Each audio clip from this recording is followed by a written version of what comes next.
हरे कृष्णा। आप सभी का स्वागत है आज के सत्र में। तो आज जो हम लोग भजन गाने वाले हैं, ये दैन्य भजन ही है। दैन्य भजन मतलब क्या?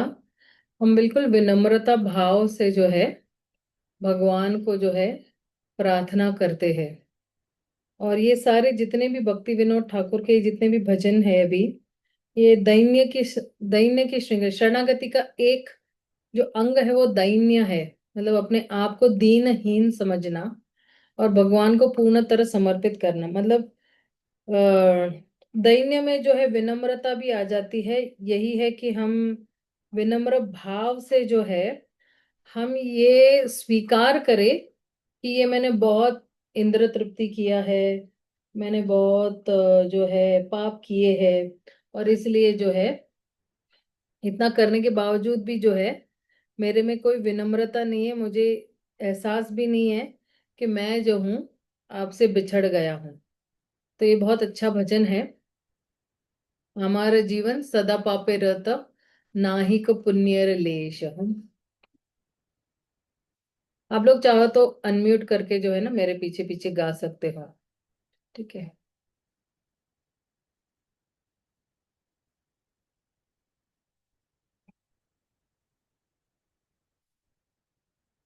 हमार जीवन सदा पापे रहता, नाही को पुण्य लेश। हमारा जीवन सदा सदा पापेरत नाही र पापेरत पुण्यरलेश। अमर जीवन सदा पापे रत, नाही को पुण्य वाले।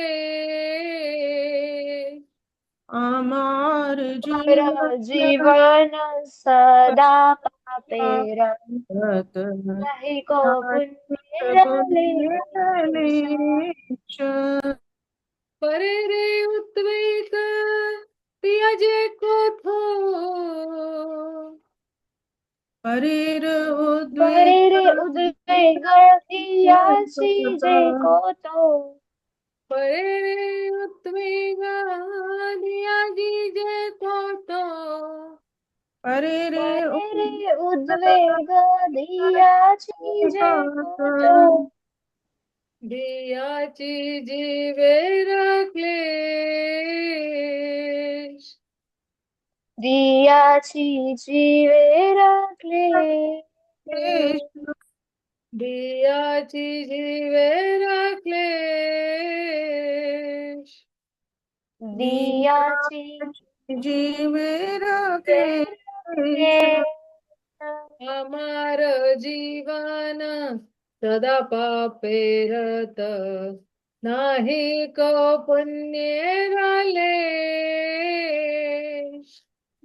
आमार जीवन जीवन सदा पेरत पेरत नहीं को नाहि पुण्य प्रभु मेरे लेश। निज सुख लागी पापे नाही डोरी, दयाहीन स्वार्थ पारो।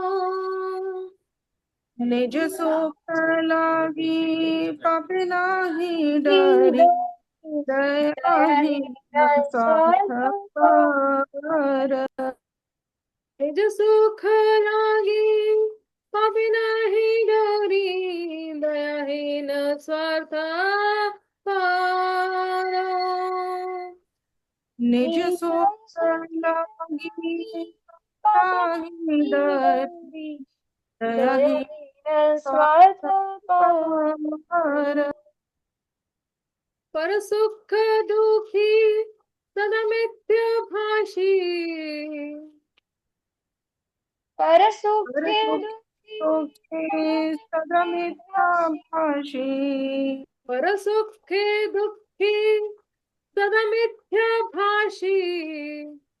पर सुखे दुखी सदा मिथ्या भाषी। पर दुख सुख करो, पर सुख पर सुख सॉरी पर दुख सुख करो।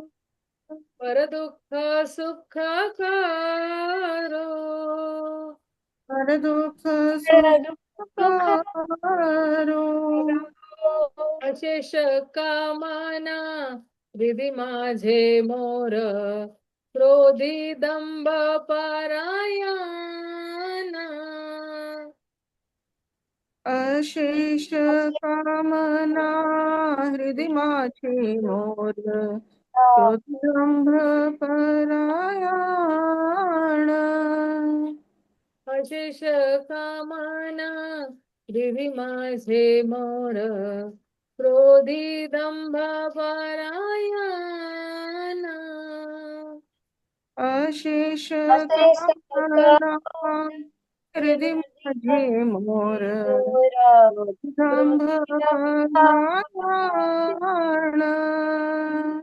मदमत्त सदा विषयी मोहिता, मदमत मदमत्त सदा विषय मोहिता, हंस गर्व विभूषण, हिंसा विभूषण. गर्व विभूषण. हिंसा सर्व विभूषण. निद्रा आलस्य हत शुक्र विद्या, आकर उद्योग आम्ही. निद्रा निद्रा वीरत वीरता अकाई अकाले दुहिता. योगिता मी. प्रतिष्ठा लागिला सत्य अर्चना, प्रतिष्ठा प्रतिष्ठा लागिला लागे शास्त्राचरण. लोभहत सदा कामी.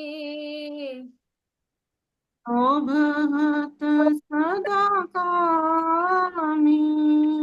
अमर जीवन सदा पापे रत, नाही का पुण्य घाले. अमर जीवन सदा पापे रत, रत नाही नाही पुण्य क्लेश. हेनो दुर्जन सज्जन वर्जित, अपराधी निरंतर. हीन दुर्जन सज्जन वर्जित, अर्जिता अपराध निरंतर. शुभ कार्य शन्न सदा नर्त मना, शुभ कार्येषु सदा नार्थ मना.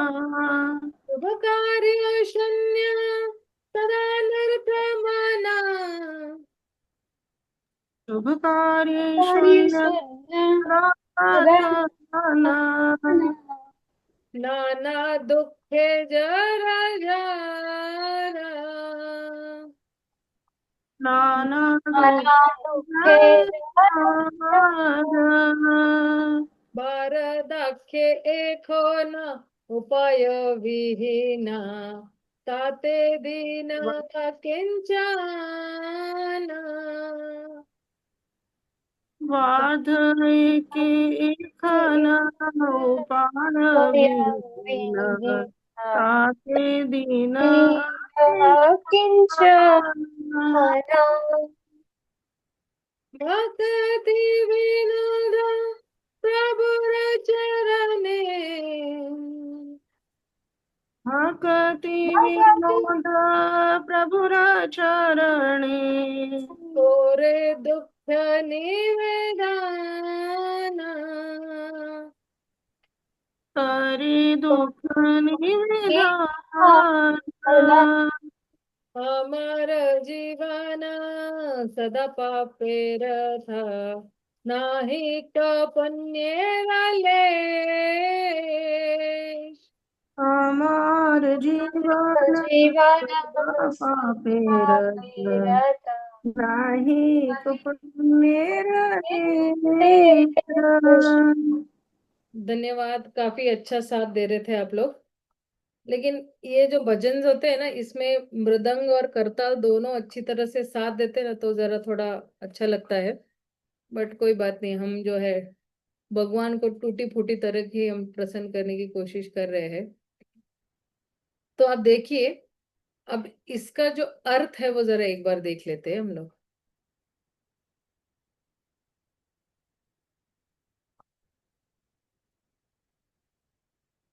तो यहाँ पे कह रहे हैं कि आमार जीवन सदा पापे रथ नाही क पुण्येर लेश परेरे उद्वेग दियाची जो को तो दियाची जीवेर क्लेश। तो कहते हैं कि मेरा जीवन जो है सदा पापे रत, हमेशा मैंने पाप ही किया हुआ है, और एक भी कण जो है वो मैंने जो है वो पुण्य का नहीं किया हुआ है। और हर वक्त जो है मैंने क्या किया हुआ है, मैंने लोगों को जो है वो दुख ही दिया हुआ है, दुख दिया हुआ है, कष्ट दिया हुआ है। सारे जीवात्माओं को जो है ये कष्ट ही दिया है मैंने। और फिर आगे क्या कह रहे हैं, क्योंकि आप देखना कि जब तक मनुष्य समझ नहीं लेता है कि जियो और जीने दो, या किसी को नीचा दिखाना, किसी को गुस्सा करना, किसी को हर बार टॉर्चर करते रहना। अभी आप देखो, आज कुछ न्यूज में क्या आया, एक पिताजी ने अपनी एक अच्छी बेटी है, उसको आई थिंक 4 गोली मार के मार दिया। तो ये कष्ट ही देना है ना दूसरे जीवात्माओं को। तो कहते हैं कि ये जो व्यक्ति है, व्यक्तियों को आदत होती है कि दूसरों को दुख देने की, दूसरों को कष्ट पहुंचाने की, ये जो है उनकी आदत रहती है लोगों की। तो कह रहे मेरा भी यही आदत है कि मैंने लोगों को बहुत दुख दिया हुआ है। हालांकि देखो, ये भजन जो है श्रील भक्ति विनोद ठाकुर लिख रहे हैं, और कह रहे कि मैं तो बिल्कुल पापी व्यक्ति हूँ और मैंने लोगों को सिर्फ सताया हुआ है। लेकिन एक्चुअली ऐसा नहीं है, क्योंकि हमें भी पता है कि श्रील भक्ति विनोद ठाकुर जो है वो 7वें गोस्वामी है। ठीक है, फिर आगे क्या कह रहे हैं, कह रहे निज सुख लागे पापे नाही डोरी दयाहीन स्वार्थ पारो। तो मैंने जो है, जब भी मेरे सुख के लिए मैंने क्या किया हुआ है, मैंने पाप किया हुआ है, और पाप करने से मैंने हिचकिचाया भी नहीं हुई है। और और जब कोई व्यक्ति पाप करता है तो फिर उसके पास क्या होता है, दयाहीन स्वार्थ पारो, उसके पास जो है दया भावना नहीं रहती है, और उसके पास केवल अपना ही स्वार्थ जो है उसके पास रहता है। तो देखिए, अगर अगर व्यक्ति जो है जब निस्वार्थ बन जाता है तो उसके पास क्या आ जाती है, दया भावना आ जाती है। जब कोई सेल्फिश होता है तो उसके पास जो है क्या होती है, दया नहीं होती है। अगर कोई सेल्फलेस बन जाता है और निस्वार्थी बन जाता है तो उसके पास कूट कूट के दया भरी होती है। अब उसके पास क्या, अपना खुद का स्वार्थ है। और फिर क्या कह रहे हैं, पर दुखे सुखी सदा मिथ्या भाषी पर दुख सुख कारो। तो मैं पर दुखे सुखी, पराया सुख देखकर मैं दुखी हो जाता था। कोई अगर कोई किसी के पास BMW है, किसी के पास मर्सिडीज है, तो मैं दुखी हो जाता था। और सदा मिथ्या भाषी, सदा मिथ्या भाषी मतलब क्या, कि मैं जो हूं मिथ्या भाषी मतलब क्या, जो हमेशा झूठ बोलने वाला व्यक्ति। तो मैं हर हर मिनट पे झूठ बोलता हूं। और पर दुख सुख करो। तो अब जो है भक्ति विनोद ठाकुर कह रहे हैं कि ये जो व्यक्ति है पर दुख देख के, मतलब पराया का दुख देखकर क्या करता था, सुखी होता है। तो कह रहे हैं कि दूसरों का दुख देखकर मुझे इतना आनंद होता था, इतना मुझे सुख मिलता था।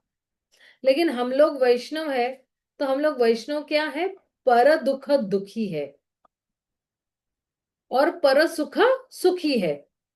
तो पराया दुख देखकर, इसलिए तो फिर जो है, जो पर दुख दुखी होगा तो उसी में ही तो जो है दया भावना होगा ना, उसी में तो बिना स्वार्थ की कोई भावनाएं होगी।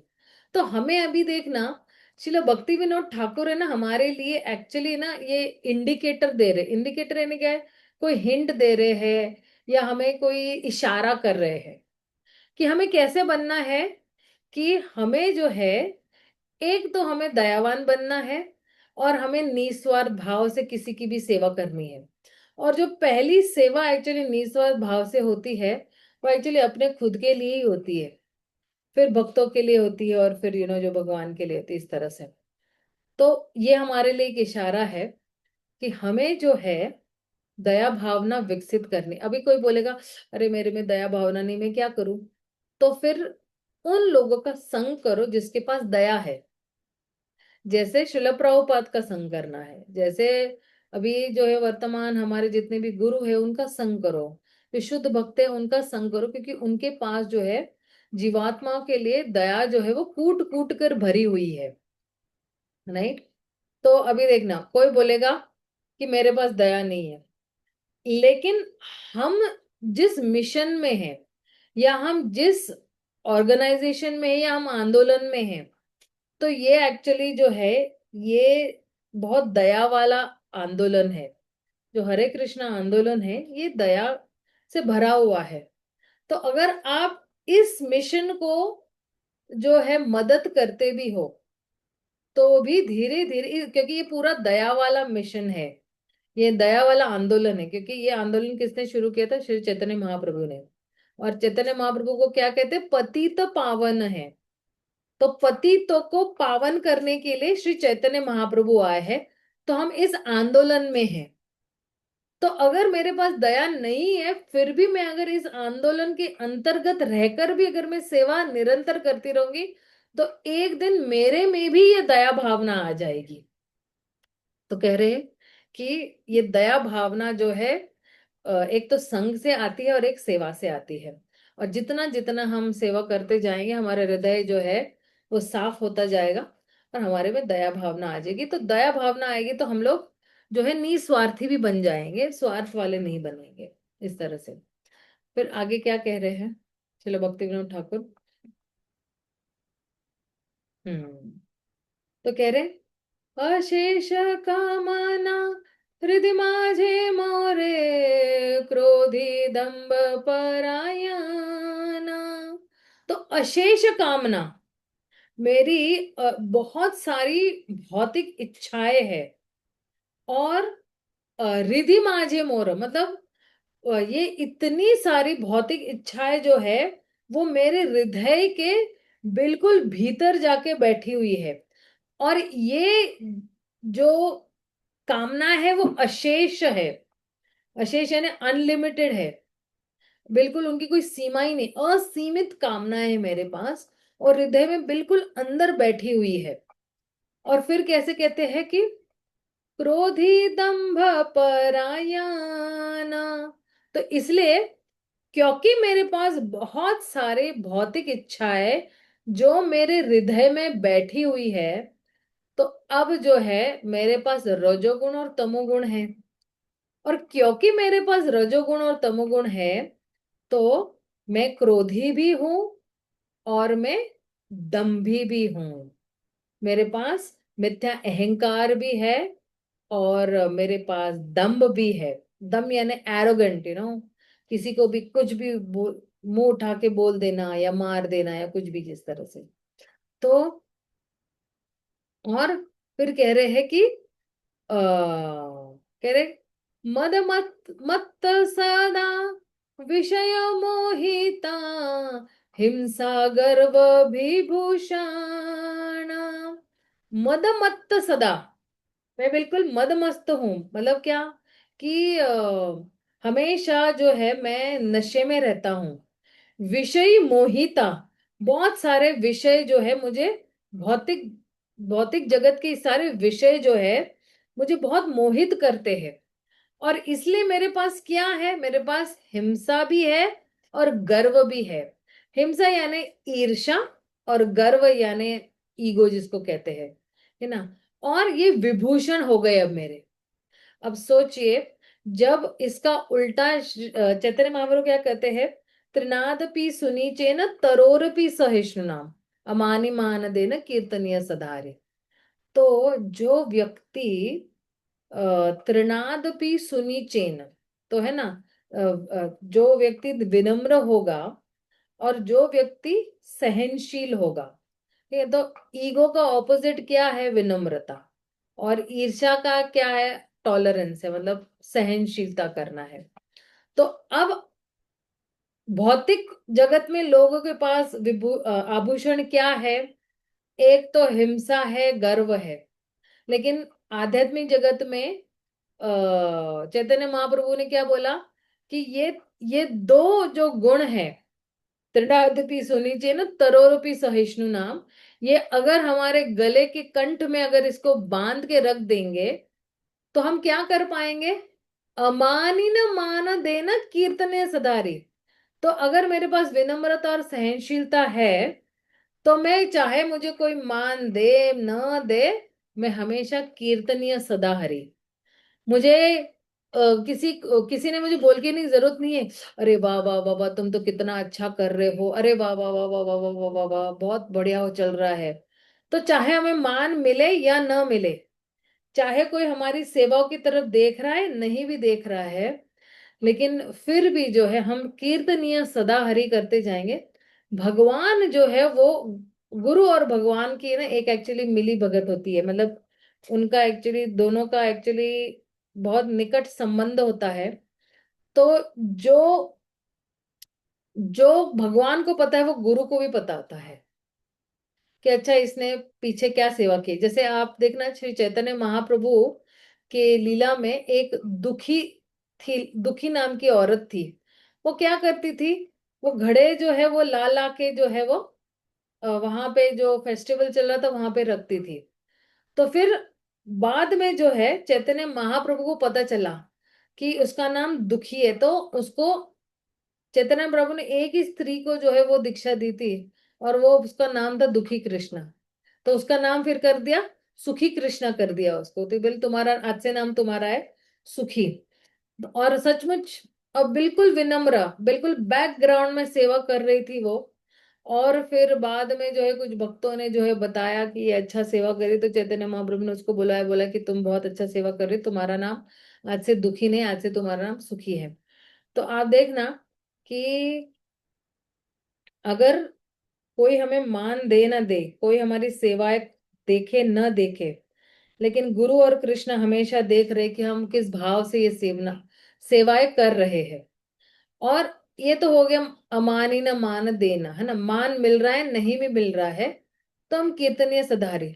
लेकिन तरोरपि सहिष्णुनम, सहिष्णु कैसे बने, हम जो है सहनशीलता का विकसित कैसे करें। तो कहते हैं कि जब विनम्रता विनम्रता 100% तक पहुंच जाती है, तो सहनशीलता वहीं से शुरू होती है। विनम्रता 100% तक जब पहुंच जाती है, उस चरम सीमा पे पहुंच जाती है, और सहनशीलता उधर से ही शुरू होती है। तो अगर आप, या तो आप वाइस वर्सा भी ले लो, अगर बहुत कोई सहनशील है, तो वो अपने आप ही विनम्र है, क्योंकि वो सामने जवाब नहीं दे रहा है तो वो सहनशील है। सहनशील है मतलब वो विनम्र है, वो सामने जवाब नहीं दे रहा है अपने अथॉरिटी को या अपने शिक्षा गुरु को या मंदिर के अध्यक्ष को या कुछ भी ऐसे। तो चाहे आप ऐसे भी ले सकते हो कि अगर सहनशीलता 100% तो विनम्रता वहीं से शुरू होती है। तो कह रहे कि ये जो है ईर्ष्या और गर्व जो है, ये मेरे विभूषण हो गए। लेकिन हमारे लिए जो विभूषण क्या होने चाहिए, त्रिनादपि सुनिचेन सरोरपि सहिष्णुना, इस तरह से। फिर आगे क्या कह रहे हैं, समझ में आ रहा है ना आप सभी को। हाँ, फिर जी क्या माता कहते जी। हैं, कह रहे निद्रालस्य हत सुकाराये विरत अकारये उद्योगामी। तो कहते हैं निद्रा और आलस ने क्या किया है, ये निद्रा आलस ने हमारा सर्वनाश कर दिया है। और जितने भी मेरे जो सुकर्म है वो जो है, मैं जो हूं, इसकी वजह से मैं जो हूं, मैं पीछे गिर जाता हूं, मतलब मैं कर नहीं पाता हूं निद्रा आलस की वजह से। अब देखना कई लोग 9-9 घंटे भी सोते हैं, 8-8 घंटे भी सोते हैं। अच्छा तबीयत ठीक है तो बात अलग है, क्योंकि कभी कभी एंटीबायोटिक्स लेने पर भी थोड़ा, लेकिन हमेशा तो है। और फिर भी जो है, मैं जो हूं बिल्कुल अकार्य उद्योगी आमी, और फिर भी जो है गलत कार्य करने के लिए या पाप कार्य करने के लिए या दुष्ट कर्म करने के लिए मैं बिल्कुल क्या होता हूं, मैं उत्साही होता हूं। प्रतिष्ठा लागिया साथ्यार्चना लोभहात सदा कामी। तो कहते हैं कि प्रतिष्ठा के लिए, मतलब ना पूजा लाभ प्रतिष्ठा कहते हैं ना, तो प्रतिष्ठा और जो है साध्या अर्चना के लिए, मतलब रेपुटेशन के लिए मैं हमेशा जो हूं गलत कार्य में लगा रहता हूं। और इसलिए लोभहता सदा कामी। तो इसलिए क्या हो रहा है मेरे साथ, मेरे साथ मेरे ही खुद की लोभ की वजह से और खुद की ही काम वासनाओं की वजह से मैं हमेशा मात खाता हूं। मैं प्रतिष्ठा लागिया साध्या अर्चना और लोभ हता सदा कामी। तो इसकी वजह से मैं क्या हो रहा हूं, मेरी खुद की ही हार हो रही है। ये प्रतिष्ठा और मान सम्मान के लिए मेरे साथ ये हो रहा है। तो अब देखिए हमारे लिए सीख क्या है इसमें से। तो एक तो कोई बोलेगा कि ये निद्रा आलस्य से हम कैसे बचे, अगर किसी को ऐसा प्रॉब्लम है तो ठीक है। तो निद्रा आलस्य से बचने के लिए हमारे पास जीवन में कोई लक्ष्य होना चाहिए, कोई गोल होना चाहिए। और चाहे वो छोटे छोटे भी लक्ष्य ले सकते हैं हम। जैसे मान लो आप एक हफ्ते का गोल ले लो कि इस एक हफ्ते में जो है मुझे इतने इतने श्लोक याद करने हैं, या इतने इतने भजन याद करने हैं, या मुझे कम से कम इतने इतने पन्ने पढ़ने हैं भगवत गीता के, या भागवतम के इतने पन्ने पढ़ने हैं, या मुझे कम से कम ये भगवान के लिए ज्वेलरी बनानी ही बनानी है। तो इससे क्या होगा, अगर हमारे पास छोटे छोटे लक्ष्य है ना, तो ये निद्रा आलस्य जो है, ये जो है ये इससे हम जो है छुटकारा पा सकते हैं। जैसे कहते हैं कि नेगेटिव को खत्म, नकारात्मक चीज को खत्म करने के लिए सकारात्मक चीज को आपके जीवन में लाना बहुत जरूरी है, जो प्रोडक्टिव भी है, मतलब कुछ अच्छा फल भी दे सकती है आपको, और वो आपका पैशन भी होना चाहिए। जैसे अभी कई लोगों को, जैसे कोई सोचेगा कि अरे बहुत आलस आ रहा है तो इसको खत्म करने के लिए चलो जाके किताब वितरण करते हैं, चलो जाके मंदिर में कुछ सेवा कर लेते हैं, चलो जाके जो है वो कुछ मतलब ना चार लोगों को भगवान की बातें बता देते हैं। तो इससे क्या होगा, नकारात्मक चीजें निकल जाएगी और सकारात्मक चीजें आ जाएगी। और जब भी किसी को ऐसा लगे, अभी आजकल तो एक्चुअली निद्रा आलस बहुत कम बात है, आजकल लोगों के पास है ना ये यूट्यूब आ गया है, और क्या कहते हैं फेसबुक और ट्विटर इंस्टाग्राम आ गया है। तो एक्चुअली निद्रा आलस्य उसी के अंदर घुसा पड़ा हुआ है। क्योंकि एक बार कोई जो है वो एक बार फेसबुक घुमाना शुरू कर दे या फिर इंस्टाग्राम शुरू कर दे, तो फिर तो है 2-3 घंटे कहाँ चले जाते हैं पता ही नहीं चला। तो एक्चुअली यही है आलस, कि आलस, सी आलस मतलब क्या, एक तो आप अपने लिए भी कुछ अच्छा नहीं कर रहे हो और दूसरों के लिए भी आप नहीं अच्छा कुछ कर रहे हो। तो पहले तो हमारे लिए कुछ अच्छा करो, है ना। जन्म सार्थक करी कर पर उपकार। तो पहले हम अपने लिए कुछ अच्छा भला करें, तो अच्छा भजन करेंगे, अच्छी साधना रखेंगे, अच्छी हम जो है श्रवण करेंगे, अच्छा हम भगवान प्रभुपाद की किताबें पढ़ेंगे। तो इससे क्या होगा, आलस दूर हो जाएगा। और अगर आपको लगता है कि नहीं नहीं अकेले में बहुत नींद आती है, तो भक्तों का संग कीजिएगा। तो इससे भी जो है आप अच्छी तरह से सेवा कर पाओगे, जो भी आपको श्रवण कीर्तनम करना है तो कर सकते हैं। और फिर जो है ये निद्रा आलस्य, और इसी की वजह से जो है अच्छे कर्म करने के लिए या भगवान की सेवा करने के लिए ये निद्रा और आलस्य सबसे बड़ा रोड़ा है।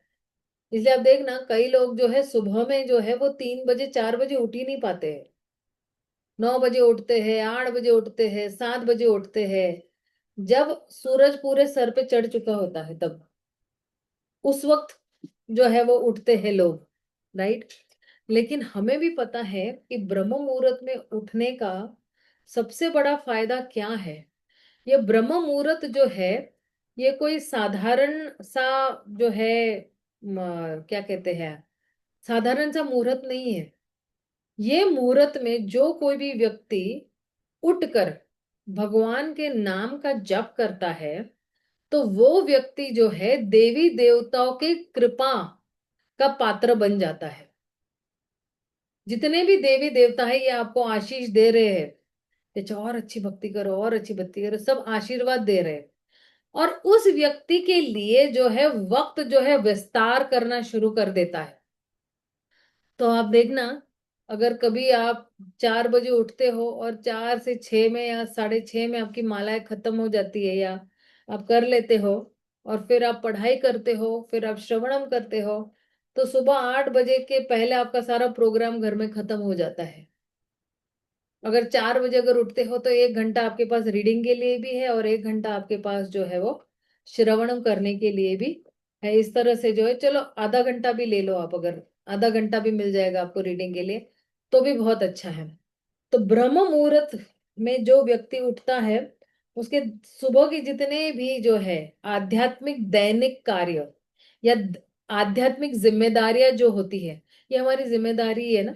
माला करना, श्रवण करना, प्रभुपाद की किताबें पढ़ना, ये हमारी जिम्मेदारी है और ये हमारी प्रायोरिटी भी है। मतलब दिन में सबसे पहला काम हम उठकर क्या करेंगे, भगवान का नाम जप करेंगे। ये हमारी प्रायोरिटी में आ जाता है कि हमारी जिम्मेदारी है गुरु और कृष्ण के प्रति या परंपरा के प्रति। तो कह रहे हैं कि यही निद्रा और आलस की वजह से मैं अच्छे काम करने से जो है वह रुक जाता हूं, और फिर भी जो हूं मैं किसी का बुरा करना, किसी की निंदा करनी, किसी की चुगली करनी है, किसी को मारना है पीटना है, उसके लिए मैं बड़ा एक्टिव हो जाता हूँ। तो दूसरों को दुख पहुंचाने के लिए मैं बड़ा एक्टिव हो जाता हूँ, भक्तिनाथ ठाकुर कह रहे हैं। और जो है जब मेन काम करने का टाइम आता तो मैं आलस बन जाता हूँ। और फिर मुझे तो जो है क्योंकि मैं जो हूँ काम का ना काज का दुश्मन अनाज का हूं मैं, तो फिर मुझे क्या चाहिए, मुझे पूजा लाभ प्रतिष्ठा चाहिए। आओ लोग मेरे पैर पड़े, मेरी पूजा करे, मेरे गले में जो है वो जूते चप्पल का हाथ नहीं, सॉरी, जूते चप्पल का हार नहीं, सॉरी सॉरी सॉरी, फूलों का हार पहनाए मुझे, ये सब करे, पूजा लाभ प्रतिष्ठा, तो मुझे ये सब चाहिए है। और जो है तब जो है मुझे जो है अच्छे आचरण करने का मन नहीं करता है। मैं हमेशा जो हूँ लोगों को धोखा देते रहता हूँ, किसी को दंभ करते रहता हूँ, किसी को धोखे देते रहता हूँ। और इसकी वजह से क्या हो रहा है ना, निद्रा आलस की वजह से मुझे पूजा लाभ प्रतिष्ठा चाहिए। पूजा लाभ प्रतिष्ठा मिलते ही फिर मैं क्या हूं, मैं लोगों को धोखा देना शुरू कर दे, क्योंकि वो मेरी इमेज बनाने के लिए मुझे बहुत झूठ बोलना पड़ता है। अरे आपको पता है मैं ऐसा हूँ, वो वैसा नहीं है, मैं ये हूँ, वो ऐसा नहीं है, मैं उससे भी बेहतर हूँ, तो झूठ बहुत बोलना पड़ता है। और इन सब की वजह से क्या हो रहा है कि मेरा लोभ जो है पूजा लाभ प्रतिष्ठा के लिए और बढ़ते जा रहा है। और मेरी ये जो काम वासना है पूजा लाभ प्रतिष्ठा के लिए या स्त्री के लिए या धन के लिए, ये और क्या हो रहा है, ये बढ़ते जा रहा है। अब इसी का अगर हम विपरीत ले लें, है ना, तो निद्रा आलस से जो है मैंने बताया कि सुबह जल्दी उठेंगे तो हम अच्छे कर्म करेंगे, तो हम बिल्कुल क्या रहेंगे, बिल्कुल एक्टिव रहेंगे, और हम बिल्कुल उत्साही भी रहेंगे। इस आंदोलन को आगे हम अपने जैसे सी, अगर आंदोलन को आगे ले जा रहे हैं, एक्चुअली हम अपने आप को भी आगे ले जा रहे हैं, अपने मतलब वो बोलते हैं ना, ऑटोमेटिकली हम अपने आप को आगे लेके जा रहे हैं। और फिर जो है हमें पूजा लाभ प्रतिष्ठा की कोई जरूरत नहीं पड़ेगी, क्योंकि हमें तो पता ही है कि जब ये जो कुछ भी हमें मिला हुआ है ये प्रभुपाद की कृपा से मिला है, तो सारा श्रेय किसको जा रहा है? सारा श्रेय जो है वो, सारा यश जो है, श्रेय जो है वो श्रील प्रभुपाद को जाना चाहिए। इसलिए हम क्या बन जाते हैं? हम अमानी न माना देना बन जाते हैं। तो फिर हमें झूठ भी बोलने की जरूरत नहीं पड़ती है। हम ये कहेंगे कि कोई कहेगा तो बोलेगा नहीं नहीं, ये तो प्रभुपाद ने किया है, ये सारा कुछ जो है प्रभुपाद की वजह से हो रहा है, तो हमें झूठ बोलने की भी जरूरत नहीं पड़ेगी। और इस तरह से जो है हमारा जो लोभ है, ये लोभ जो है वो परिवर्तित हो जाएगा। तो लोभ का विपरीत क्या है बताइए मुझे? What is the opposite of grid?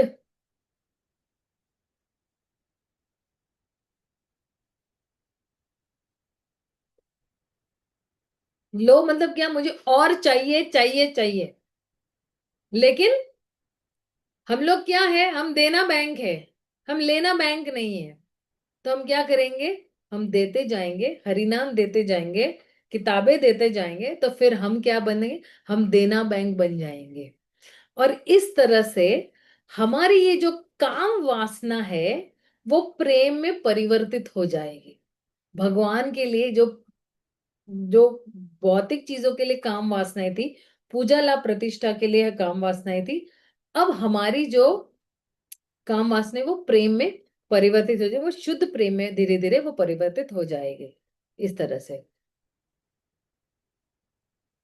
फिर आगे क्या कह रहे हैं कि हे नो दुर्जाना सजना वर्जिता अपराधी निरंतारा। तो हेनो दुर्जन, दुर्जन यानी क्या? दुष्ट व्यक्ति है ना। और फिर मैंने क्या किया? दुर्जन लोगों का संग किया, और सज्जन वर्जित, सज्जन लोगों का मैंने क्या किया? संग त्याग दिया। और इसलिए अपराधी निरंतर बन गया मैं। तो यहां से मैंने दुर्जन लोगों का संग लेना शुरू किया, और सज्जन लोगों को मैंने नजरअंदाज किया, इसलिए मैं बन गया निरंतर अपराधी। और फिर शुभ कार्य शून्य सदा अनर्थ माना नाना दुखे जरा जारा। इसलिए जो है मैं ऐसा व्यक्ति बन गया कि अब मैं शुभ कार्य शून्य, एक भी मेरे से कोई शुभ कार्य नहीं हो रहा है, शून्य है। और सदा अनर्थ मनः, तो मेरे पास अब क्या है? केवल अनर्थ ही अनर्थ है। और नाना दुखे जरा जरा, तो मैं हर वक्त जो है किस पर जो हूं? अलग अलग प्रकार के दुख जो है, ये मेरे को क्या कर रहे हैं? ये लोग मेरे को खींच रहे हैं, और मैं अभी जर गया हूं। जरना यानी ना, बोलते हैं ना जर, मान लो कोई कपड़ा होता है तो बहुत पुराना होता हो जाता है, तो अब बोल ये जर गया है, जर। तो ये जो है हमारा ये जो क्या कहते हैं, चेतना जो है वो जर गई है। क्योंकि हमारी हमेशा जो वृत्ति है, हम हमेशा बुरा चीज करने में हमारी वृत्ति जो है वो बिल्कुल डूब गई है, वो वृत्ति करने में। और इसलिए जो है शुभ कार्य करने में हमारा कोई मन ही नहीं लग रहा है। तो अब देखिए हमारे लिए एक्चुअली ये पैराग्राफ में सीख क्या है, ठीक है ना? तो एक तो है ना दुर्जना, दुर्जन लोगों का संग हमें त्यागना है, और सज्जन यानी साधु संगों का संग हमें करना है। तो जब हम साधु संग करेंगे तो फिर हम जो है, हम अपराधी कभी नहीं बनेंगे। हम जो है वो हमेशा जो है जो है साधु संग करने से हमारे जितने भी अपराध है या हमने जो कुछ भी पाप किए वो सारे टल जाएंगे, और हम भगवान के प्रति हमारी निष्ठा और बढ़ती जाएगी। जितना साधु संग करेंगे उतना हमारी भगवान में निष्ठा बढ़ती जाएगी। क्योंकि कभी कभी हम संग जो है, एक्चुअली कभी कभी संग लेना भी नहीं आता है हम लोगों को। अभी संग किस तरह से लेना है? तो संग जो है हम दो तरीके से ले सकते हैं, वापु और वणि, है ना? तो वापु का संग मतलब क्या कि उनकी सेवा करेंगे, शारीरिक रूप से सेवा करेंगे, लेकिन वाणी के रूप से संग लेना ये भी बहुत महत्वपूर्ण है। अब देखना प्रभुपाद के कितने शिष्यों ने है प्रभुपाद का जो है केवल वाणी का संग किया है। प्रभुपाद ने पत्र में उनको जो है वो दीक्षा दी हुई है। तो वाणी कितनी पावरफुल है। तो वाणी का संग बहुत ही महत्वपूर्ण है। तो रोज जो है अगर हम प्रभुपाद की किताबें पढ़ते तो रोज हम प्रभुपाद का संग कर रहे हैं। रोज प्रभुपाद के लेक्चर सुनेंगे तो हम प्रभुपाद का संग कर रहे हैं। तो कह रहे हैं कि ये सज्जन लोगों का संग जो है वो बड़ा ही दुर्लभ है, और आता है तो हमें क्या करना है वो छीन लेना चाहिए। अभी कोई सोच सकता है कि अरे मैं तो ना बहुत नया भक्त हूँ और मैं थोड़ा शर्माता भी हूँ, मैं फिर वो साधु सन्यासी के निकट कैसे जा सकता हूँ। मैं तो जो हूँ मैं क्या बात करूंगा उनसे, मुझे कुछ पूछना है तो भी मुझे हिचकिचाहट होती है उनको पूछने के लिए। तो कोई बात नहीं, जब वो प्रवचन दे रहे हैं तो आप अच्छी तरह से उस प्रवचन में अच्छे अच्छे पॉइंट्स लिख सकते हैं, और अब उन पॉइंट्स पे हम अमल करना शुरू कर सकते हैं कि अच्छा वो महाराज जी आए थे ना, उन्होंने ये कहा था, चलो ये कर सकते हैं हम लोग अपने जीवन में। अरे वो महाराज जी आए थे तो उन्होंने ये कहा था कि हमें ऐसा करना चाहिए, हमें प्रजल्पा नहीं करना चाहिए, हमें जो है भगवान के सामने जो है उनके गुणगान करने चाहिए। ला मैं ट्राई करता हूँ भगवान के गुणगान करने के लिए। तो कोई अच्छे अच्छे पॉइंट जो है ना वो हृदय को जो छू जाने वाले हैं, तो उस पे अमल करना ही एक्चुअली संग लेने के बराबर है। तो सज्जन वर्जिता अपर, तो फिर सज्जनों का जैसे जैसे हम संग करेंगे, उनका कहना मानेंगे, उनके आदेशों पे पालन करेंगे, तो हमारे से अपराध नहीं होंगे कभी भी। और फिर जो है कह रहे हैं कि फिर जो है हम शुभ कार्य करना शुरू करते हैं। तो क्योंकि दुर्जन का संग किया तो मैं शुभ कार्य नहीं कर पा रहा हूं, अब मैं सज्जनों का संग करूंगा तो मैं शुभ ही शुभ करूंगा, और फिर मेरे जितने भी अनर्थ है वो धीरे धीरे जो है वो खत्म हो जाएंगे। तो इस तरह से जो है हमारे जीवन में ना हर एक पैराग्राफ हम अपने जीवन में उतार सकते हैं, है ना। अब देखिए आखिरी में जो है वो श्रील भक्ति विनोद ठाकुर क्या कह रहे हैं। बरदाखे एक होना उपाय विहीना ताते दीना अकिंचन। तो बारह आंखें एक होना, तो अब कह रहे हैं कि आ, ये अभी मेरा जो है ये अभी 12 आंखें मतलब कि अभी मैं बूढ़ा हो गया हूं, और अब मेरे पास जो है कोई उपाय भी नहीं है, और जो है ताते दीन अकिंचन। दीन यानी क्या, विनम्र। और अकिंचन मतलब क्या, जिसके पास कुछ पैसा नहीं होता है ना, गरीब व्यक्ति अकिंचन। तो कह रहे अब इस बुढ़ापे में जो है मेरे पास सफलता का कोई भी मार्ग नहीं है। अब मैं जो हूं बिल्कुल विनम्र हो गया हूं, अब मैं बिल्कुल स्वभाव से भी गरीब हो गया हूं। और भक्ति विनोद ठाकुर क्या कह रहे, भक्ति विनोदा प्रभुराचरणे कुर दुख निवेदन। तो कह रहे मैं भक्ति विनोद ठाकुर आपके श्री चरणों में ये याचना करता हूं कि ये मेरा दुख है, कोरे दुख निवेदन, ये मेरा दुख है। मेरा दुख क्या है, मेरा दुख यही है कि मैं सबसे बड़ा पापी हूं और मैंने लोगों को दुख दिया हुआ है। मेरा दुख क्या है कि मैंने हमेशा जो है पाप कार्य करने से कभी हिचकिचाया नहीं हूं, और इंद्र तृप्ति के लिए मैं बिल्कुल तत्पर रहता था।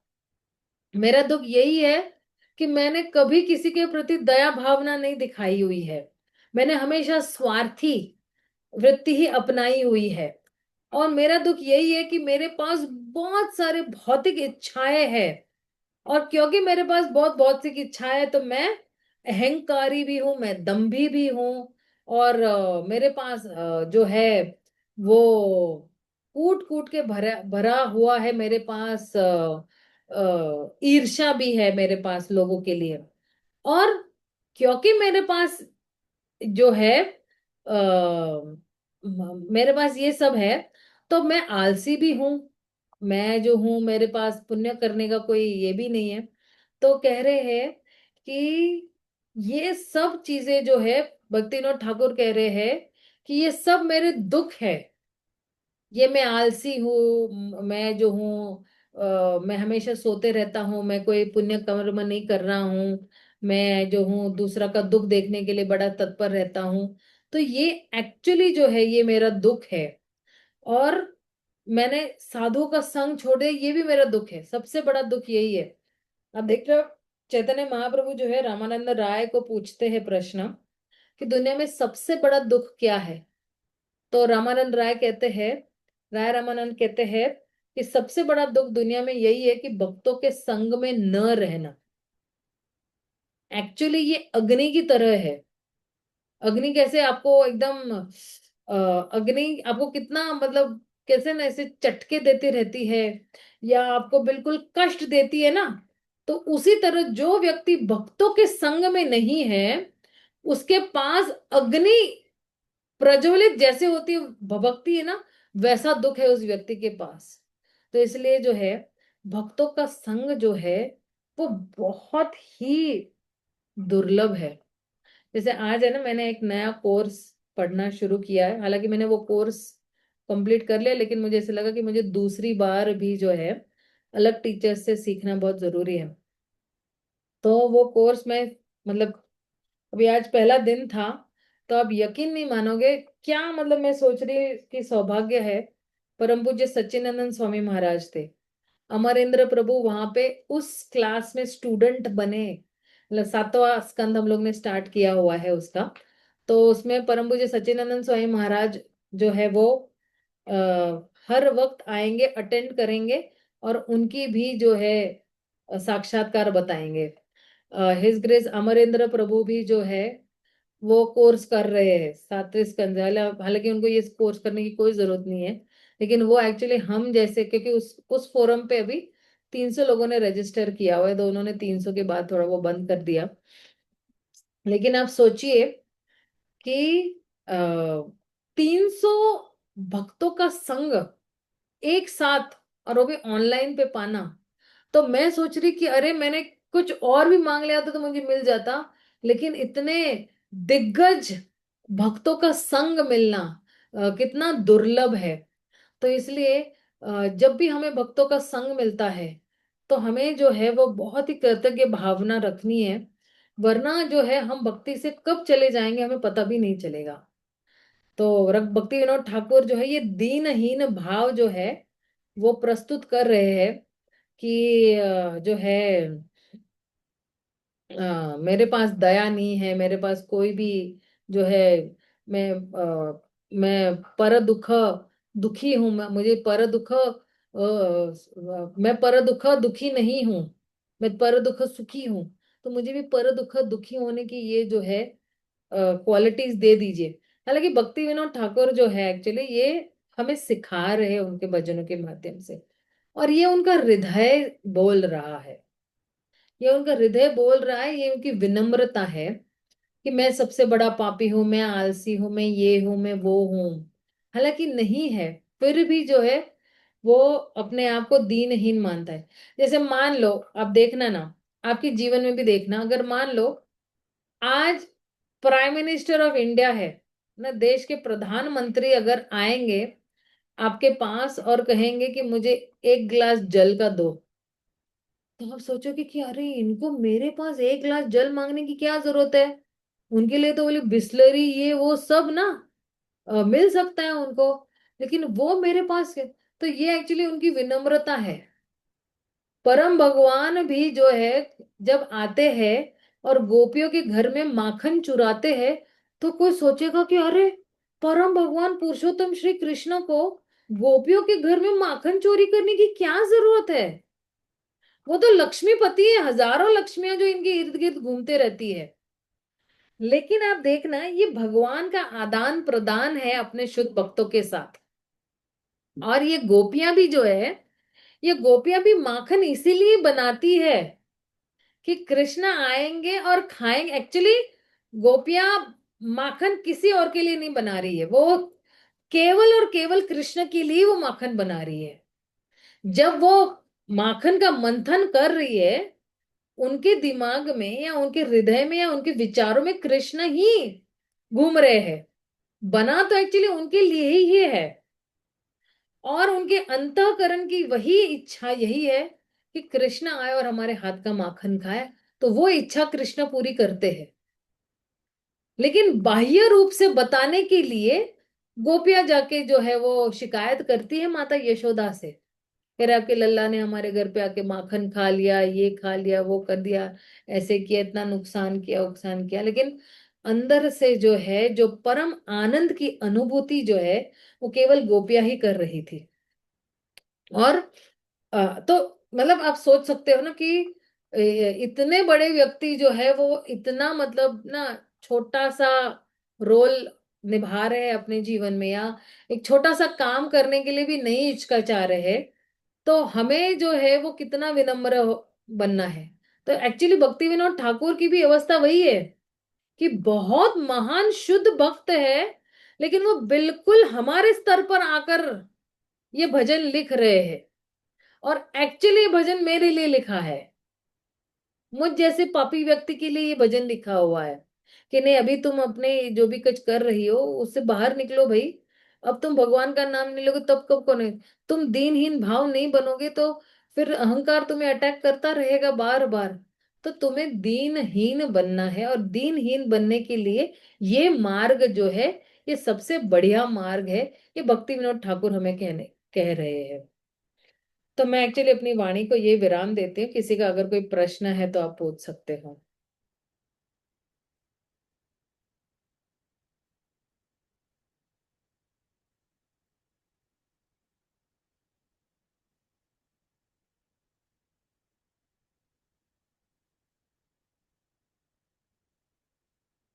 अच्छा, किसी को कोई प्रश्न नहीं है?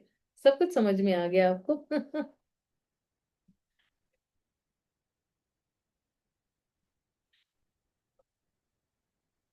नीलम माता जी पूछ सकते हो आप। हरे कृष्णा माता जी, दंडवत प्रणाम। चंद्र प्रणाम माता जी। माता जी, मेरा क्वेश्चन तो नहीं है, आपने बहुत अच्छा समझाया। ये वाला जो है ना सॉन्ग, एक्चुअली मैं 1 साल से गाती हूँ, 1 साल से गाती आ रही हूँ, लेकिन फिर भी माता जी देखो, मतलब कि मैं ना कितनी बेकार हूँ कि मेरे आलस से निद्रा फिर भी नहीं जा रहा। हम्म। और जब कुछ गलत होता है तब कुछ फ्रस्ट्रेट होती हूँ, कुछ भी होती हूँ, यही सॉन्ग लगा के बैठती हूँ जब भी कुछ गलत होता है। हम्म। तो माता जी आपने बताया बहुत अच्छा, प्लीज थोड़ा सा और गाइड करिए हमें, मेरी जैसी को क्या करना चाहिए। भी देखिए, कभी कभी ना हमारे जीवन में ऐसी परिस्थितियां आ जाती है कि हम दुखी हो जाते हैं, हम मायूस भी हो जाते हैं, हम थोड़ा जरा स्ट्रेस में भी आ जाते हैं।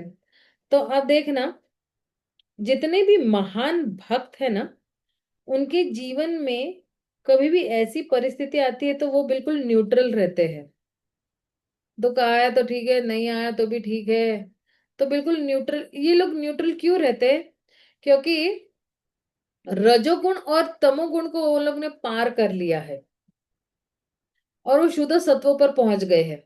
लेकिन हम लोग जो है कम से कम सत्व लेवल पर पहुंचने की कोशिश करेंगे। जैसे किसी को बहुत क्रोध आता है, मतलब उसको चेक करना चाहिए कि अरे रजोगुण बहुत है मेरे में, तो मुझे जरा चेक करना चाहिए। अच्छा, क्रोध है ना, कहाँ कहाँ लगाना है ये भी हमें पता चलना चाहिए। बेफिजूल का क्रोध नहीं लगाना है। जैसे मान लो एक माँ जो है अपने बच्चे पे क्रोध कर रही है तो उसके भले के लिए कर रही है। एक पिता अपने बच्चे पे क्रोध कर रहा है तो उसके भले के लिए कर रहे हैं। ठीक है। और जो है तो कोई अगर अथॉरिटी है और वो क्रोध कर रहा है अपने, जो जो लोग उन पे निर्भर है, तो वो क्रोध ठीक है, उसको सुधारने के लिए है। लेकिन बेफिजूल का अगर क्रोध कर रहा है तो हमें समझना चाहिए कि ये रजोगुण में है। तो कामेशा क्रोधेशा रजोगुण समुद्भव। तो जब तक जो है ये काम और क्रोध जो है, इससे हम छुटकारा नहीं पाएंगे, तब तक जो है हमारी प्रॉब्लम्स जो है वो यू नो रहेगी ही। और एक है ना बहुत अच्छा श्लोक है, आ, 7वें अध्याय का जो है ना, वो पहला वाला श्लोक है, जहां पे जो है भगवान अर्जुन को क्या कह रहे हैं कि मय्यासक्त मना पार्थ योगम युञ्जन् मदाश्रय असंशयं समाग्रं माम यथा यथा क्या है ज्ञानासि तच्छृणु। तो आप देखना वहां पे जो है क्या कह रहे भगवान, मई आसक्त मनः। तो जब किसी का मन जो है मेरे प्रति आसक्त हो जाता है, तो वहां पे क्या कह रहे, योगम युंजन मद आश्रय।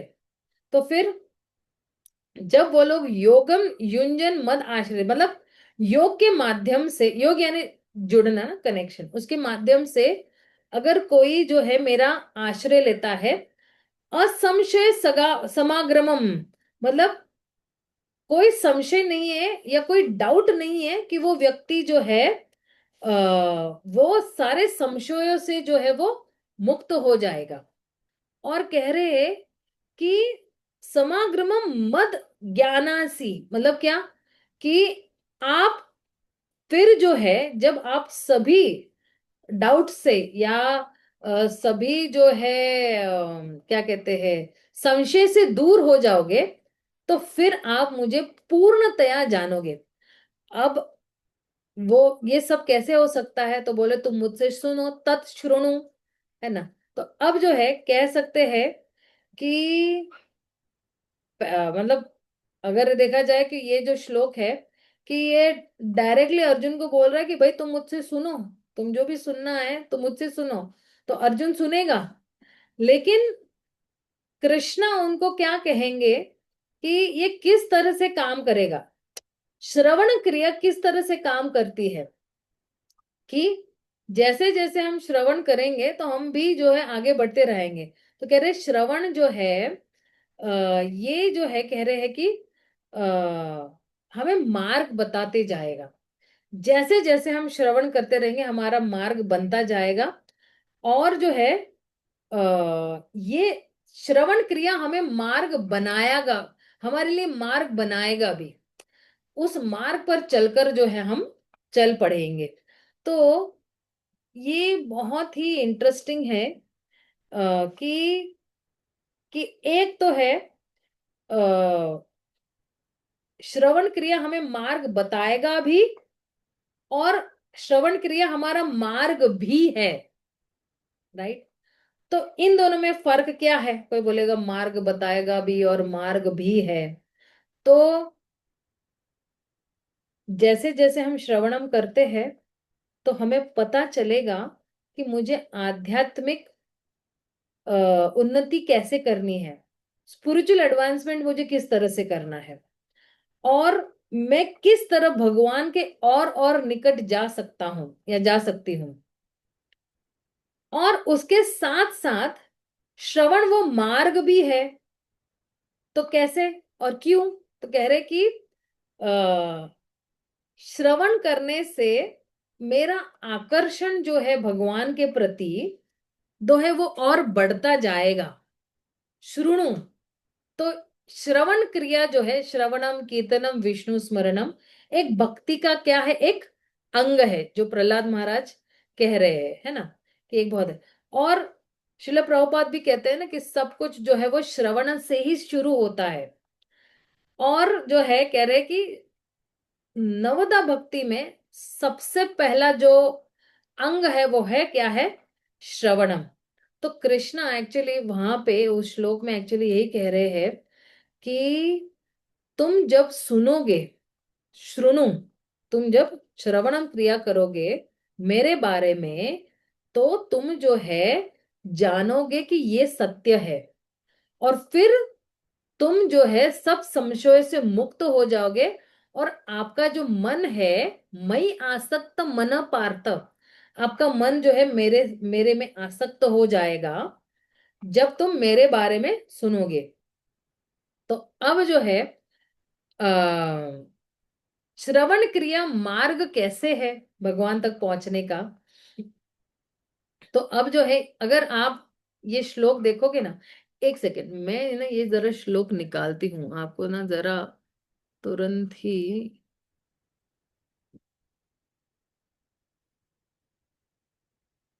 क्योंकि श्लोक आगे आंखों के सामने है ना, तो बहुत अच्छा लगेगा। भगवत गीता। मेरा बहुत प्रिय श्लोक है ये एक्चुअली।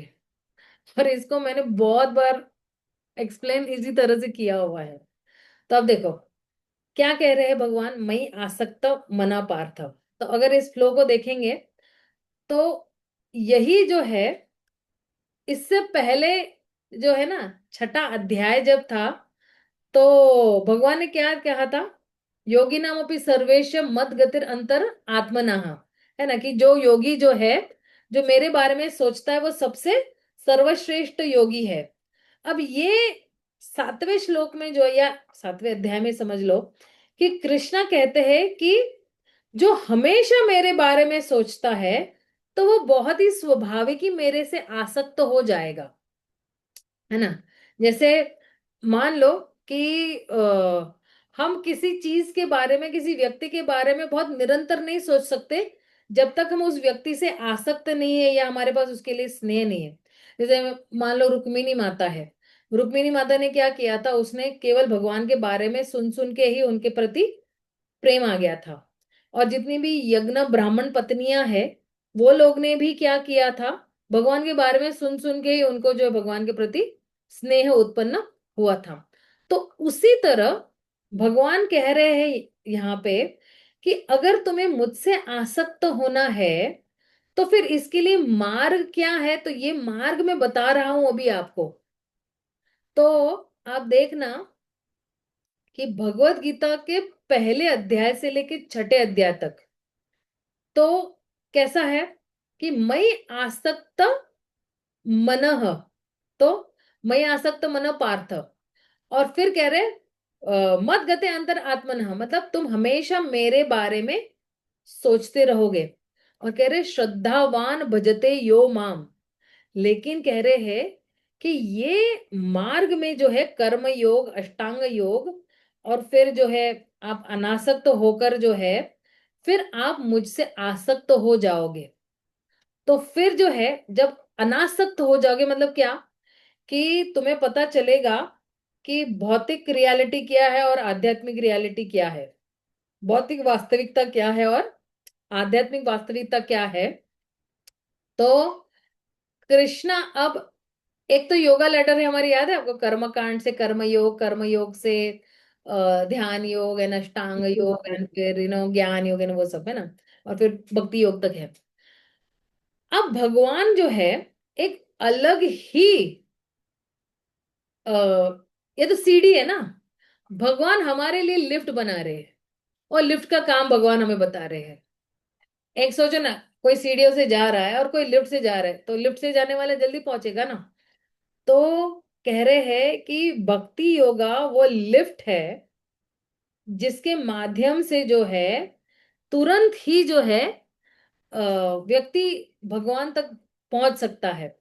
तो कृष्णा यहाँ पे कह रहे हैं कि ये जो श्रद्धावान भजते माम, तो अब देखो, मय्यासक्त मन पार्थ योगम युंजन मदाश्रये असंशय समग्रम माम यथा यथा ज्ञास्यसि तच्छृणु।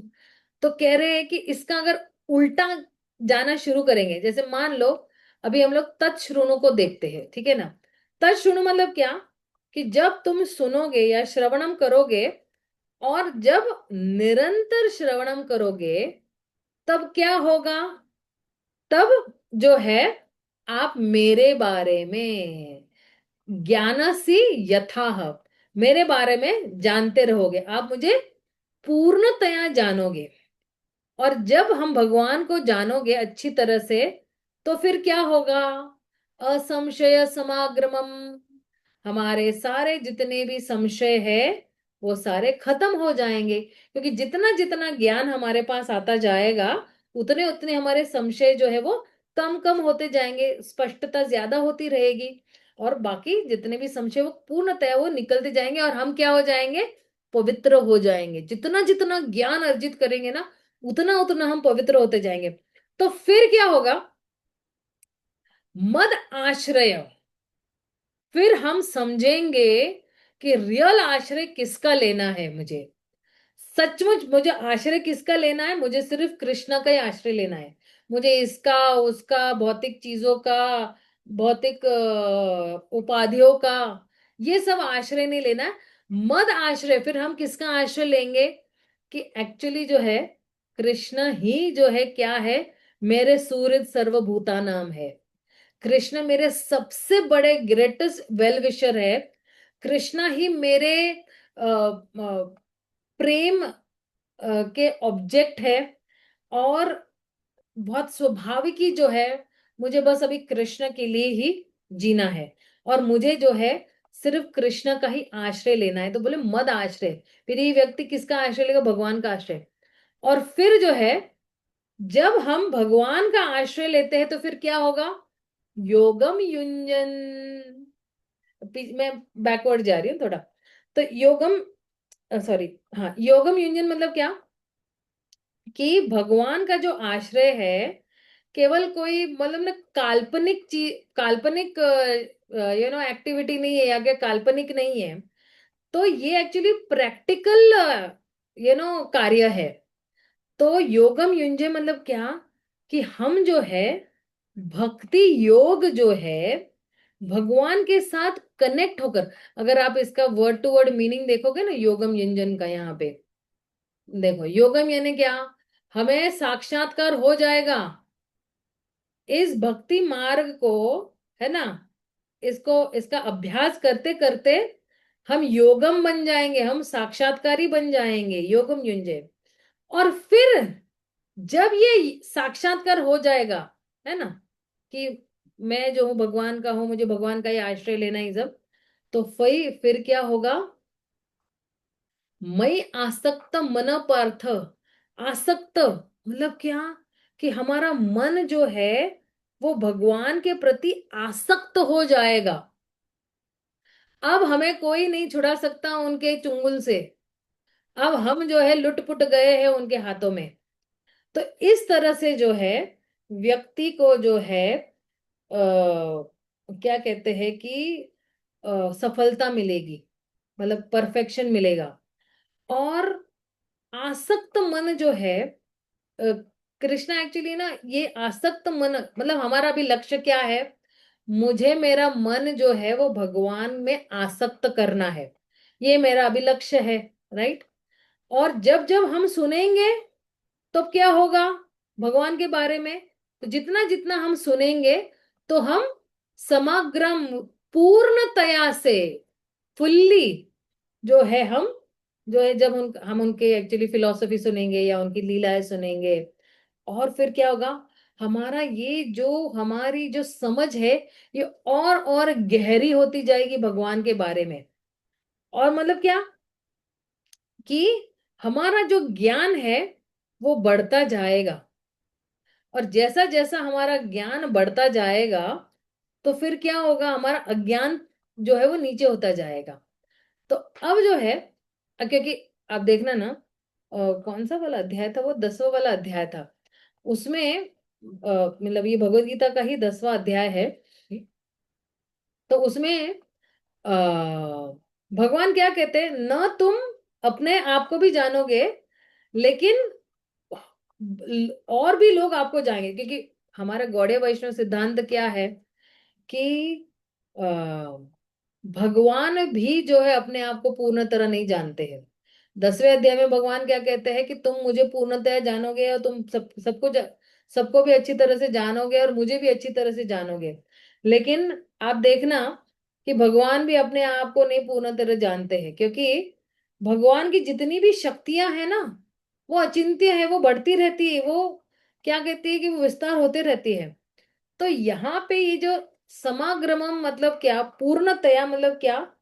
कि हमारी जितनी क्षमता है उसके हिसाब से हम जो है परम सत्य को जानेंगे। क्योंकि पूर्णतः तो बहुत तरीके से नहीं जान सकते हैं, लेकिन हमारी जितनी क्षमता है उसके हिसाब से हम शुद्ध भी होते रहेंगे। और फिर हमारी जितनी भी जो है अशुद्धता है वो निकलती रहेगी, हमारे अनर्थ वो निकलते रहेंगे। और हमारे जितने भी संशय है कि भगवान है या नहीं, भगवान कहाँ है, भगवान सो गए है क्या है, ये सारी चीजें निकल जाएंगे।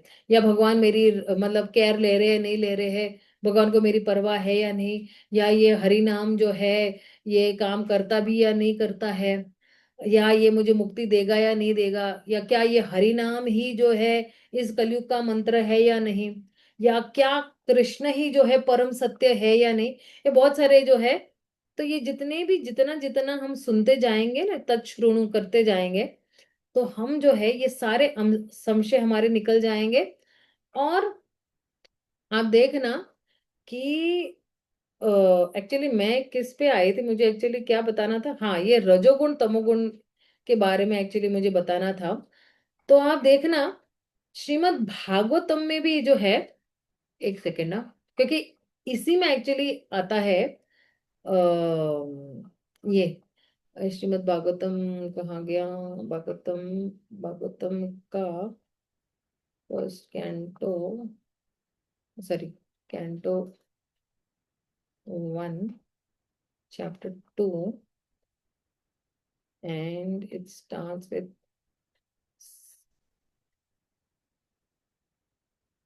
17 number shloka, I think. अब देखना ये जितनी भी श्रृंखला है ना, ये 22वें श्लोक तक की श्रृंखला चल रही है। तब देखो क्या कहते हैं, शृण्वता स्वकथ कृष्णा पुण्य श्रवण कीर्तना हृदय अंतस्थीय भद्राणि विधुनोति सुहृत् सताम। अब अगला वाला श्लोक देखते हैं हम। ये बहुत बेस्ट श्लोकास ऑफ भागवतम है। नष्ट प्रायशो भद्रेशो नित्यम भागवत सेवया भगवती उत्तम श्लोके भक्तिर्भवती नैष्ट की। ये आपको पता है, हाँ। तदा रजस्तमो भाव काम लोभ जायते चेता एतर अनाविधम स्थितम सत्वे प्रसिद्धति। अगला वाला श्लोक, एवं प्रसन्न मनसो भगवत भक्ति योगत भगवत तत्व विज्ञानम मुक्त संगस्य जायते।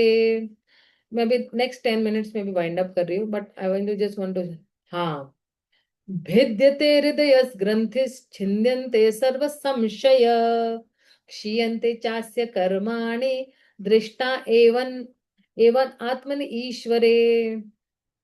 और ये लास्ट वाला श्लोक, अथो वै कवयो नित्यं भक्तिं परम मुधा वासुदेव भगवती कुर्वन्ति आत्म प्रसादिनम।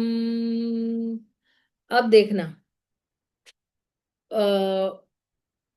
Let's go to 17 shloka, okay. अब आप देखिए इसमें क्या कह रहे हैं, शृण्वता स्व कथा कृष्णा, ठीक है ना। तो अगर कोई भगवान के बारे में पुण्य श्रवणम है ना, स्व कथा कृष्ण, भगवान के डायरेक्टली जो है वो सुन रहे, भगवान से सुन रहे, भगवत गीता से सुन रहे, या जो है जो है भक्तों से सुन रहे हैं, तो क्या कह रहे हैं वो, कि भगवान कृष्ण जो है वो हर एक के हृदय में बैठे हुए हैं, हृदय अंतस्थीय भद्राणी। और जो कोई भी श्रृण्वता स्व कथा कृष्ण, भगवान कृष्ण की स्वतः की कथा सुन रहे हैं, जो पुण्य श्रवण कीर्तन है, तो ये जो मतलब जो भगवान है, तो क्योंकि जो है भगवान जो है हर एक व्यक्ति को क्या है, सूर्य है, वो हर एक के हृदय में जो है वो सूर्य है। और क्या कर रहे हैं, विधुनोति सूरज सताम कर रहे हैं। वो क्या कर रहे हैं, उस व्यक्ति का हृदय साफ कर रहे झाड़ू लेके। विधुनोति सूरित सताम, सताम यानी क्या, कि जो उनके शुद्ध भक्त है उनका हृदय वो साफ कर रहे हैं। तो कहते हैं कि जैसे जैसे वो श्रवणम कर रहा है ना, कृष्ण के बारे में भागवतम में, तो फिर जो है वो अपनी भक्ति में वो बिल्कुल दृढ़ हो जाता है। और जैसे जैसे ये दृढ़ होते जाता है, तो वैसे वैसे जो है वो क्या हो रहा है, वो जो है और जो है उसकी आ, उसकी जो है निष्ठा बढ़ते जा रही है।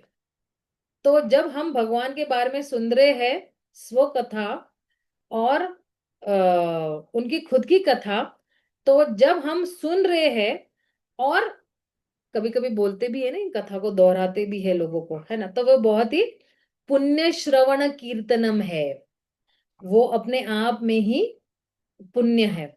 और फिर जो है भगवान जो हृदय अंतस्थ ही भद्राणी, वो क्या करते हैं, वो जो है, वो जो कुछ भी हमारे अभद्र है, मतलब हमारी जितनी भी भौतिक इच्छाएं है, वो क्या करेंगे, वो खत्म कर देंगे, अभद्र। और कह रहे हैं कि ये क्यों करते हैं, ये सूरज सताम व्यक्ति को ही क्यों करते हैं, क्योंकि वो जो है हर एक व्यक्ति के सूरज है, और इसलिए उनके जितने भी जो है अ, सताम जो भक्त है उनके, उनके लिए विशेष कार्य करते हैं। तो कहते, जैसे मान लो ना, जैसे कोई डॉक्टर है, उसको इलाज करना है किसी लोग किसी का, लेकिन अगर पेशेंट भी जो है कोऑपरेट करता है, तो फिर जो है दोनों की कोऑपरेशन से बढ़िया काम हो सकता है ना, उस व्यक्ति की बीमारी भी दूर हो जाएगी। जैसे जैसे डॉक्टर बोलता है वैसे वैसे करते जा रहा है, और फिर दोनों अच्छी तरह से, तो फिर जो है ये बहुत अच्छी तरह से काम करता है। और फिर जो है आ, अगर कोई जो है डॉक्टर को नहीं गाली गलौज दे रहा है, या उसको वो ना अरे तुरे बोल रहा है या और कोऑपरेट नहीं कर रहा है, तो फिर डॉक्टर फिर भी क्या करता है ना, अपनी ड्यूटी करता है ना, इंजेक्शन लगाता ही है। आपने देखा होगा अभी रिसेंटली है ना, हमारे एक रिलेटिव है, वो है, वो हॉस्पिटल में एडमिट, बहुत कॉमेडी चीज है ये। वो हॉस्पिटल में एडमिटेड थे, एंड उनको कुछ बहुत भयंकर चीज चल हुआ था, लेकिन वो डॉक्टर के साथ कोऑपरेट करने के लिए तैयार ही नहीं थे। मतलब आप सोचो, हॉस्पिटल में वो सलाइन लगाया हुआ है, उन्होंने वो सलाइन बिलाइन निकाल के वो बाहर आए, बोले मुझे बहुत गर्मी हो रही है, मुझे यहाँ पे अच्छा नहीं लग रहा है, मैं बाहर आके बैठूंगा, मैं बाहर आके टहलने वाला हूँ। तो कोऑपरेट नहीं कर रहे थे वो। और इससे पहले भी जब एडमिट हुए थे ना, तो बोले मुझे हॉस्पिटल का खाना अच्छा नहीं लग रहा, तो वो सलाइन का नहीं कि वो डंडा रहता है, वो लेके वो घर पहुंच गए थे, और अपनी बीवी को बोले तू पकौड़े तल के दे मुझे अभी। तो ये बहुत कॉमेडी हुआ था, मतलब काफी लाइक, तो ये कोऑपरेट नहीं करेगा तो फिर क्या, डॉक्टर फिर भी क्या करेगा, अपनी ड्यूटी करेगा। तो उसी तरह कृष्णा जो हमारे हृदय में है, तो अगर हम, मतलब हम उनका साथ दे या न दे, फिर भी जो है भगवान हमें हमेशा जो है हमारा साथ देते हैं। लेकिन उस व्यक्ति का खास करके साथ देते हैं जो उनके साथ जो है वो कोऑपरेट करते हैं ना, जो श्रवणम करते रहते हैं। तो भगवान फिर क्या करेंगे, भगवान देखिए एक आदान प्रदान करने वाले व्यक्ति है। ये नहीं है कि आपने मेरे लिए इतना किया तो मैं बैठ के ऐसे ही देखता रहूंगा, नहीं, आदान प्रदान करते हैं हमारे साथ। तो कहते कि आप अगर मेरे पास आना चाहते हो तो मैं निश्चित रूप से आपको मदद करने वाला हूं। तो फिर जो है, फिर इस व्यक्ति के लिए है ना, ये जो क्या कहते हैं पवित्र होने वाला कार्य है, यानी ये जो क्या कहते हैं उसको हृदय साफ करने वाला कार्य है ना, दोनों तरफ से हो रहा है। एक तो जो है शब्द ध्वनि से हो रहा है उसका, और जो है जब वो विनम्र भाव से श्रवण क्रिया कर रहा है, और फिर उस शब्द ध्वनि से जो है वो उस कार्य पे चलता रहेगा, उस कार्य को करता रहेगा, जैसे जैसे गुरु कहते हैं वैसे वैसे करता जाएगा। तो फिर जो है वो अनुभूति करेगा कि भगवान मेरे हृदय में वास्तव में विराजमान है। और फिर जो है कृष्णा हमें अंतर से भी जो है वो पवित्र करेंगे। तो एक है बाह्य रूप से पवित्र होना, एक अंदर से पवित्र होना। तो फिर क्या होगा, तो फिर ये अगला श्लोक आ रहा है, नष्ट प्रायेषु अभद्रेषु नित्यम भागवत सेवया भगवती उत्तम श्लोके भक्तिर्भवती नैष्ट की। तो नष्ट प्रायशो अभद्रेषु, जितने भी मेरे अनर्थ है वो क्या होगा, वो सारे अनर्थरा जो है वो नष्ट हो जाएंगे। कैसे हो जाएंगे, नित्यम भागवत सेवया।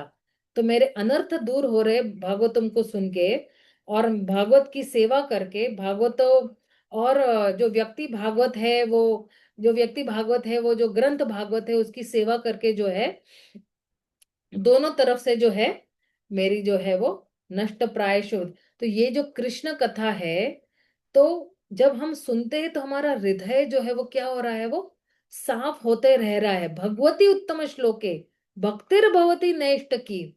तो फिर भगवान का एक नाम है उत्तम श्लोक, भगवती उत्तम श्लोके। तो फिर उसके लिए जो है भगवती भक्ति जो है, भक्ति का उदय होना शुरू हो जाता है। तो पहले क्या बोल रहे हैं कि नकारात्मक चीजों से जब हम अनासक्त हो जाएंगे, तो फिर जो क्या है सकारात्मक चीज की तरफ हम आसक्त हो जाएंगे। तो भक्तिर भवती नैष्ट की। तो क्या इसके लिए क्या जरूरी है? इसके लिए नेष्ट की भक्ति चाहिए। अभी मेरे पास नेष्ट की भक्ति नहीं है। नेष्ट की मतलब क्या? बिल्कुल निष्ठावान, कोई मुझे हिला नहीं सकता है भक्ति करने से। मतलब बोलते हैं ना कि एकदम डगमगाएगी नहीं, मैं डगमगाऊंगा नहीं।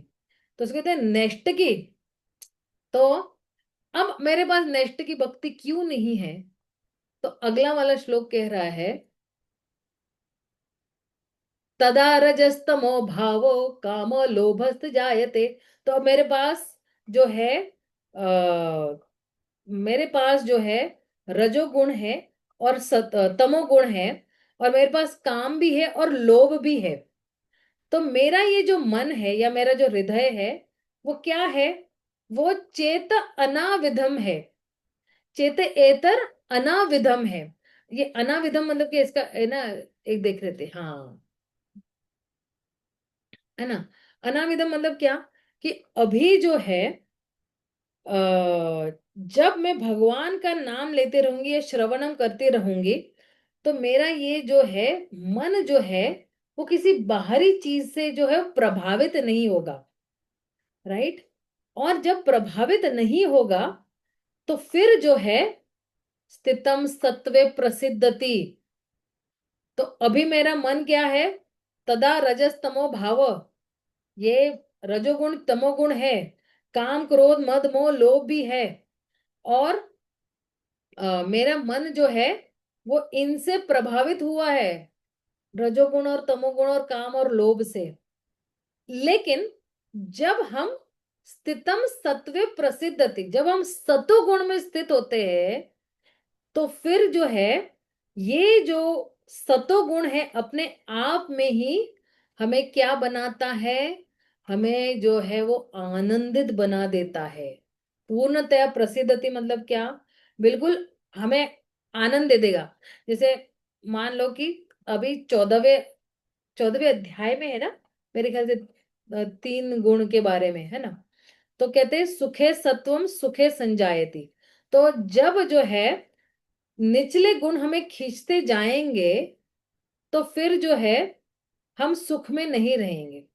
लेकिन जो है अगर हम धीरे धीरे आगे बढ़ते जाएंगे, तमो से रजो, रजो से सतोगुण में जो स्थितम सत्व प्रसिद्ध थी, तो फिर हम जो है हम आनंद में रहेंगे। लेकिन जब तक रजोगुण और तमोगुण में है, तब तक हम आध्यात्मिक प्रगति कर ही नहीं सकते हैं। और ये जो भक्ति है हमें जो है आनंदित नहीं महसूस होगी। तो कह रहे हैं कि मतलब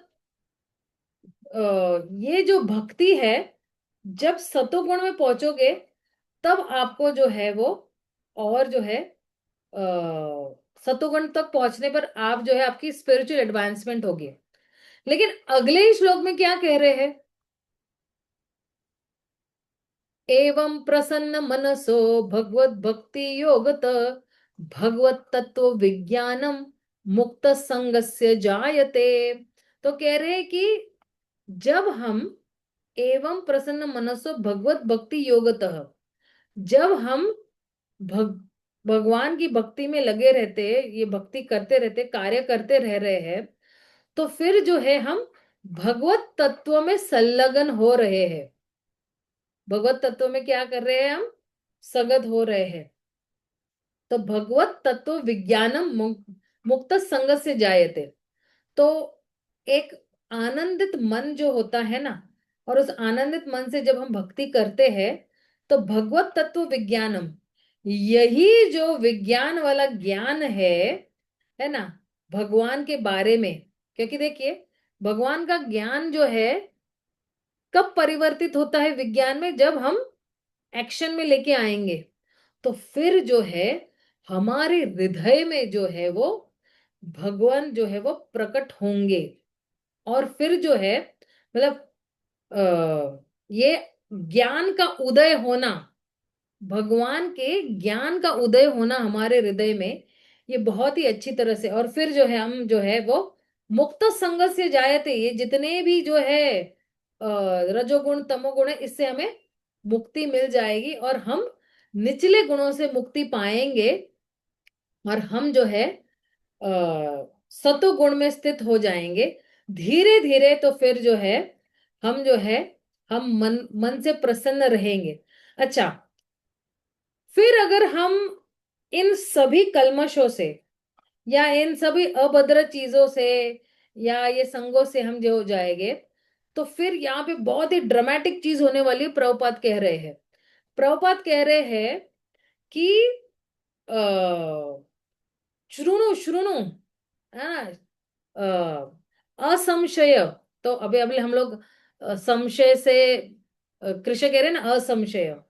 तो लेकिन कह रहे हैं कि ये कैसे होगा। तो फिर कह रहे हैं कि आगे, ये भी आखिरी है, इस पे 5 मिनट में वाइंड अप कर दूंगी मैं। तो कह रहे फिर क्या होगा, भिद्यते हृदय ग्रंथि छिन्द्यन्ते सर्व संशय शेन्त चास्य कर्माणि दृष्टा एवात्म आन दृष्टा एवात्मनीश्वरे है। तो कह रहे भिद्यते हृदय ग्रंथि, हमारा जितना भी ग्रंथि यानी अटैचमेंट है, आसक्ति है, वो क्या होगा, जो हमारे हृदय में है। तो भिद्यते यानी वो क्या काटेगा। किसी ना भेदना बोलते ना, भेदना, तो उसको कहते भिद्यते। तो हमारे हृदय में जो कुछ भी आसक्ति है अलग अलग चीजों के लिए, भौतिक चीजों के लिए, वो क्या कर रहा, भेद जाने या काटने वाला है। और फिर जो है, क्योंकि ये ग्रंथि मतलब क्या है, ये जो हमें भौतिक भौतिक जगत से बांध के रखने वाली ग्रंथि है। तो उस ग्रंथि को क्या करने वाले हैं, वो काटने वाले हैं। और फिर जो है लेकिन जब हम समझते हैं कि भगवान कृष्ण ही जो है सब कुछ है इस ज्ञान के बारे में, तो फिर जो है हम उनसे आसक्त हो जाते हैं। और फिर हमारे सारे संशय जो है वो छिद्यते सर्व संशय। अभी हम लोग 7.1 से चालू किया ना, तो वहां से क्या था कि ना मई आसक्त मना पार था, है ना। तो वहां पे भी संशय है, तो हमारा सारा संशय वो चला जाएगा। छिद्यते सर्व संशय, मतलब सारे डाउट्स जो है हमारे जो है नष्ट हो जाएंगे। तो फिर जो है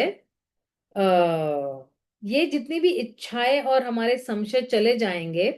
तो फिर जो है हम जो है कुछ क्या करेंगे, हम भगवान के कृष्ण के अलावा कोई भी और एक्टिविटी नहीं करेंगे, हम केवल उनकी भक्ति करेंगे। और फिर जो है हमारे पास क्या मिलेगा मिलेगा, दृष्टा एवं आत्मनि ईश्वरे। हमारे पास जो है कौन सी दृष्टि हो जाएगी, एवं हमारे पास जो है हम जो है हमारे पास जो है वो दिव्य दृष्टि मिल जाएगी, जिससे हम समझ सकते हैं, हम भगवान से आसक्त हो जाएंगे कि अरे ये भक्ति का मार्ग जो है वो कितना बढ़िया मार्ग है। लेकिन शुरुआत कहाँ से हो रही है, हमारे रजोगुण तमोगुण से हो रही है। ये निचले जो गुण है ना, ये हमें खींचते रहते हैं। और इसलिए ये निचले गुणों से जो है वो छुटकारा पाना बहुत जरूरी है। और इन निचले गुणों को छुटकारा पाने का एक ही मार्ग है कि हम श्रवणम कीर्तनम पे बहुत ही अच्छी तरह से फोकस करें।